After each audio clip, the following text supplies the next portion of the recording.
Hey everybody, it's Cassandra, peace and love. Okay, so the cakes have cooled down in the pan for 15 minutes. Now I'm going to get you to I just want to demonstrate to you how I get these out of the pan because it can be tricky. So now that is not hot to the touch. So what I'm going to do is I'm just going to place my fingers like this and I'm just going to. Now look at that. Look at that. That is how good that cake release is.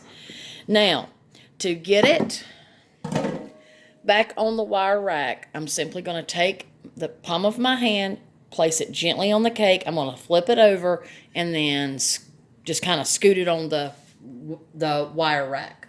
So bear with me while I do this. Now, the reason, a little crummy, crumbs.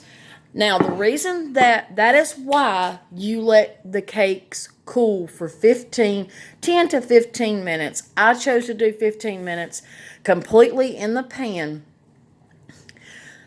so that when you take them out, they don't fall apart. Now, the cake is still warm, so it has to completely cool. So, let's do the other one. The cake pan is still warm, but not too hot for me to touch. So I'm just going to take my little fingers and just kind of hold it steady and because it's going to plop right out with that cake release. That's the best cake release on the planet. Now, let's do this again. Very gently, and then get that on the wire rack as soon as possible so that it doesn't fall apart. That is the key to having a great and beautiful cake. We already know that it's going to be delicious. That's just par for the course. This cake is going to be absolutely delicious. But we need these cakes to completely cool down so that we can cut them. I'm going to have to level the top. You cannot do that right now. It's just too warm. So, and this is right here at my dishwasher. So what I'm going to do is I'm just going to let these cool away from this heat because this dishwasher gives off a lot of heat and the dishes are drying right now. So I'm going to take it over here on my other counter. I'm going to let it completely cool and then I'm going to wrap them up in plastic, stick them in the fridge, and then I will get started on my ganache and my chocolate icing. So while that's doing that, I'll be getting everything ready to show you how I make that, and I can't wait to come back and show you. Thank you so very much for putting up with the parts. This is part 4.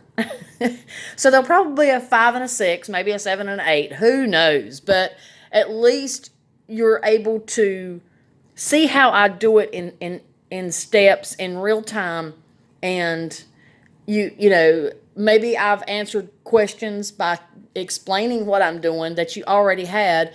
And so that's another reason I do like to do my videos in parts, is because I feel like it really helps you a lot better than just one whole Zoom, you know. So maybe you've had some questions that you didn't know who to ask or what to do. So that way I can better explain it to you and I don't feel as rushed. So that's cool. But look how beautiful these turned out. Look at that.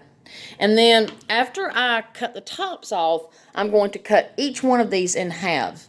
So we'll have 4 nice semi-thin layers of cake. And in between those layers is going to be chocolate ganache and then buttercream icing. Oh, God, I cannot wait till this is done. I know my husband's going to love it. All right. I will see you guys and gals in the next video. Love you. Bye-bye.